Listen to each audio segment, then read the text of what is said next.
Yo, welcome back to Dolphins United, the platform for Dolphins. You heard me, boy. We back in the house. Got a video for y'all today that I wanted to go ahead and put out. Man, nasty start to the season, right?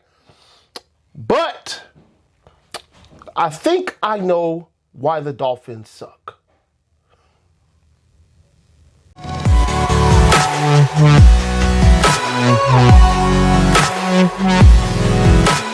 All right, so here's the problem.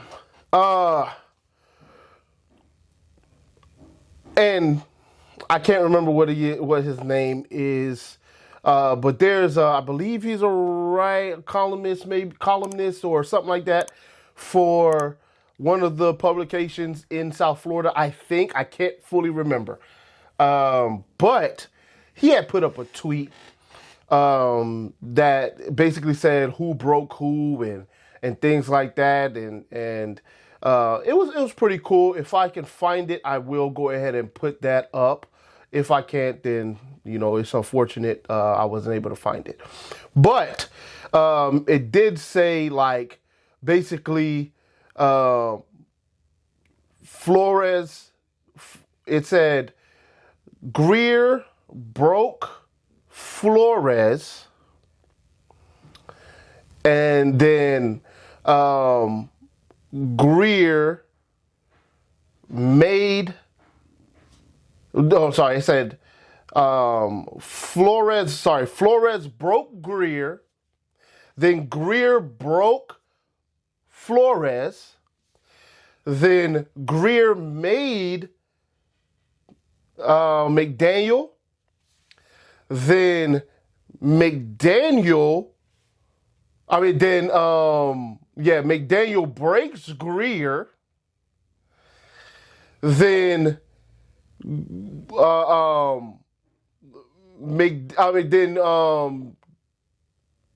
think McDaniel breaks Tua, then Tua breaks McDaniel. Something like that, right? I believe that it went something like that. Now, it makes a little sense when you hear it, but we can't forget also that McDaniel also made Tua before he broke Tua and before Tua broke him, because he might get fired because of Tua. But I say all that to say, right? And hopefully I find the tweet because it'll make sense then, rather than me trying to go off my head. I say all that to say, the main problem with this team is not the defense, it's not the weapons, it's not the offensive line, it's not McDaniel. The problem, and a lot of people are going to be shouting from the mountaintops when I say this, because they've been saying it to me for the last 5 years. 4 to 5. I think I started in 2021. So last 4 years, they've been shouting from the mountain. Sorry, no, I started in 2020. Oh, I started in 2020, not 2021. 2020 because I started the same year Tua was the quarterback. The same year Tua got drafted. So for the last 5 years, they've been saying this to me. Since the man was drafted, since they saw him for the 6 games that he played in the 2020 season. It's Tua. The problem with us, main problem, okay? The main problem with the Miami Dolphins is Tua Tagovailoa. That is the main problem, in my opinion, with the Miami Dolphins. Thank you. Okay? Now, please don't comment yet, because some of y'all have made the video small, all right, on your phone. And, well, not, you didn't make the video. You couldn't make the video small if you're commenting. So disregard that part, all right? You didn't make the video small. But you have turned it from full screen back to portrait, your video. Or if you on the computer, then you went to the comments Or if you're on TV, watching me on the television, I appreciate it, by the way, watching me on the big screen, you know what I'm talking about. You win in the comments, and before I even got done, you start writing, how could you say it's Tua? Chill, relax, delete it. Don't finish that comment just yet. Let me get my piece out. Then after that, put in the comments how you feel. But don't jump to conclusions, because a lot of y'all, you start watching my videos, you hear the title, you hear the first minute, and you start typing, what are you talking about? And you start saying things that I said in the rest of the video that if you would have watched the rest, obviously, all right. So, hold on. Here's why it's Tua. Is Tua a good quarterback? Yes. Has Tua at times been verging on elite? Yes. Was Tua not in the MVP race and a topic of MVP discussions 2 years in a row? Yes. Did Tua lead the league in passer rating, right? And QBR, relatively speaking, in the top 5, and PFF as well, top 5, for 2 consecutive years? Yes. Is Tua one of the most efficient quarterbacks to ever play the game, especially in the fourth quarter? Yes. Metrics. I'm talking metrics. Get out your feelings. I'm talking metrics. I'm talking numbers here. All right? Numbers. Okay? Metrics. Overall. That is Tua. Okay? Has Tua been the leader in passing yards in the season? Yes. Has he also been the leader in completion and throughout his career is leading in completion career-wise? Yes. All that's true. That is all true. So don't tell me that Tua is a trash quarterback overall. Is he trash over the last, I don't know, 3 or 4 games since last year? Yes. All right? Trash. But overall, he hasn't been trash. Don't mean he ain't the reason why Miami Dolphins ain't good. It does not mean that. All right? It don't mean that. Y'all remember Rex Grossman? All right? Some of y'all will, some of y'all won't. But there was a moniker that ran with Rex Grossman his whole career. Good Rexy, bad Rexy. Okay? He was very volatile as a player. You had MVP Rexy, and you had wouldn't have been drafted in the 8th round. There is no 8th round. Rexy. Okay? That is who Rex Grossman was. Boy, was he elite on nights, and boy, was he sorry on others.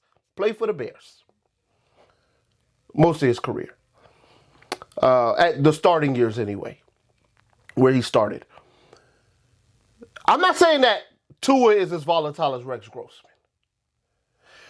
But I am saying that Tua does not show up in big games. And when you need him the most, in those games, save a few, right? There's exceptions. But the majority of the time, Tua does not show up.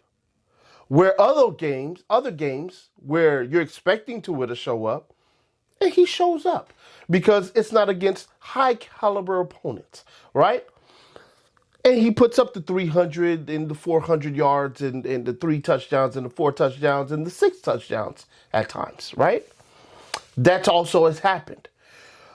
But Tua's limitations have caused this offense to choke itself out. And that is why Tua is the problem. And it's not because there is a lack of trying.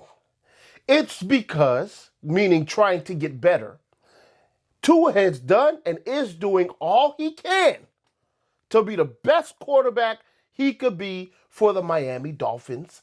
And that just ain't gonna ever be enough. Why, DP?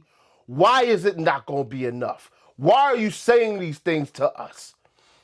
Because Tua's limitations can't be coached out of him. They cannot. What are these limitations? Here's what the defenses have started doing for the last few years to Tua that he and the offense and the offensive coordinator, McDaniel, and the head coach have not figured out, right? On Sunday, right after the game, they asked X, his thoughts on Tua's performance. I don't remember what the question was. He said, yeah, we already knew, Tua likes to get to his first read. And if he don't get to his first read, we knew he was going to panic. He was going to be in panic mode, right? Okay. Also, what's been circling around. We know if we clog the middle of the field that we were going to have to make Tua throw outside, and he can't do it. The first part, Tua throwing to anybody but his first read, that's coachable. Okay? You can coach a quarterback to get through his progressions better. Now, has Tua done that on a consistent basis? No. Right? Since college, he would lock onto his guy a little too much, right? And at times, he would get through his progressions very quickly. And at times, he would lock on to his first read. And in the NFL, he's been, because he wants to get the ball out of his hands fast, right? I get the ball out quick, brother, right? For him to get the ball out of his hands fast, he's trying to throw it to that first read. So now if he's not open, it's like, well, I need to get the ball out of my hands. Can he get open? He's locking in to his first read rather than going through his progressions like normal and seeing if there's somebody open and then hitting the check down. It can't be one read check down. It has to be 1, 2, 3 check down. Or 1, 2, 3, 4 check down, right? If there are 5 eligibles on the play. You can't tell me, Tua, you're going to 1, then check down. That doesn't work, right? So, can that be coached out? Yes. That can. Here's what can't be coached out. Arm strength. All right?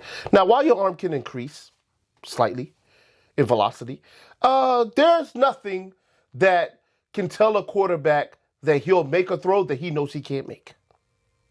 It's psychological. All right? And it's not just psychological in the sense that it's all in his head and he should be able to make that throw. It's psychological in the sense that I can't make that throw. So because I can't make that throw, I'm patting this football till I can find something else. And that's the outside throw. Okay? The throws where you see everything break down in the pocket. Because everybody, right, can get their, every quarterback can get their first read taken away. They do that to a lot. They did to Tom Brady a lot. We know we got to take Tom Brady's first read away because he wants to be on time. So if you take Tom Brady off time, he can sometimes get a little flustered because he can't move that well in the pocket and out of the pocket, and we may be able to sack him, right? That was the knock on Tom Brady. Let's knock off his timing. But what did Tom Brady do? He adjusted, all right? You're going to knock off my timing? I'm going to make sure I can get to 2, 3, or 4. And I'll make the throws that maybe some other quarterbacks won't take the think to make. And also, what I'll do is I'll be more cerebral than you. So that if I know this look is to take my first away, I'm going to change my first. All right? It was up here for Tom Brady. He's playing actual quarterback, not no cookie cutter stuff. Okay? So, with Tua, when he sits back there and he's like, dang, they done clogged the middle, and he's got a 15-yard out that he needs to drive in there. The reason why we're not seeing him do that like Pat Mahomes, like Caleb Williams, like Flacco back in the day, like Allen, like Jackson, and like Daniels from Washington, the fact that he's not driving the football like Baker Mayfield, who's got a cannon of an arm as well. Seen him throw it 70 yards on a Hail Mary before. The reason why he's not doing those things, even Purdy at times is able to throw those passes, is because he ain't got the arm strength. He knows up here that I can't drive that ball. And we've seen times where he tries to and it gets picked off. Now, it doesn't mean that he's never completed one. It doesn't mean that he's never completed 10. It doesn't mean that he's never completed 50. But he knows, majority of the time, if he's going to be late to the outside, it's not going to be good. It's going to either be incomplete or it's going to be intercepted, and that's going to be a problem, all right? Not just the 15-yard out. How about the 20-yard out, right? How about the play that needs to be made cross-body, rolling to your right, having a guy open 30, 40 yards downfield and able to get it to him in stride, right? 30 or 40 air yards, not 50, 60 air yards, 30, 40 air yards, that type of thing, right? Where you could throw it cross-body to a guy 30, 40 yards down the field. Allen, right? Josh Allen. Doesn't it pull your hair out? When we think we got him for a sack, he's running towards the right sideline, right? Right meaning he's facing the defense and he's running right. And you're like, he's right almost out of bounds, and he throws it 40, 50 yards downfield. Doesn't matter if the ball's a little underthrown or not at that point, because he's throwing cross-body and he's putting all his arm into it just to get it down there, cross-body on the run, but he gets it down there. And he's throwing touchdowns like that, first downs like that. Remember last year when we played the Eagles? What happened, right? Or last year or 2 years ago? Might be 2 years ago. When we played 2 years ago. When we played the Eagles and we couldn't stop them to save our lives 2 years ago, when on fourth down, he threw a touch doggone down to A.J. Brown, running to the sideline. Those type of plays, Tua can't make those plays. So when stuff breaks down, Tua got nothing to do. All right, so what happened? McDaniel looked at the tape when he was evaluating Tua, and he was like, daggum, I done figured it out. Tua can throw in the middle of the field just fine, arm strength-wise, because it's the closest to him. Even if it's 30 yards down the field, if it's right in front of him, it's only 30 yards. Rather than throwing from sideline to sideline 55 yards, you're tacking on another 10 or 15 yards on a throw 30 yards to the sideline, right? So he understood that, and what did he say? I'm going to make sure everything's in the middle of the field because I know he can drive it, and I know if he anticipates, he doesn't need as much arm strength. Got it. Worked for 2 years. It worked for 2 years. Then it didn't work no more. They clogged up the middle from the beginning of the season, right? First year, it worked for like 12 games. You're going to still win and lose, right? Because you got to make the plays. You got to make them. You're going to still win and lose some games. It's not like you're going to be undefeated because of that, right? But it's a prolific offense. Kind of started to figure out the game plan, kind of, sort of, defenses by the 49ers game. But that's because we attribute it to, they know the offense. He comes from over there, so they know what to do. The window dressing, they're not falling for that. Then, after that, what happened? Chargers, okay? Chargers put the chokehold on Miami's offense. And it was like, uh-oh.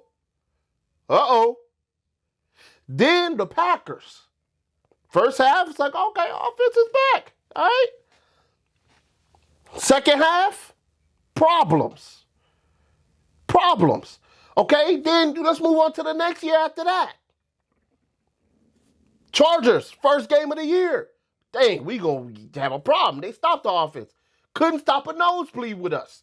We win that game.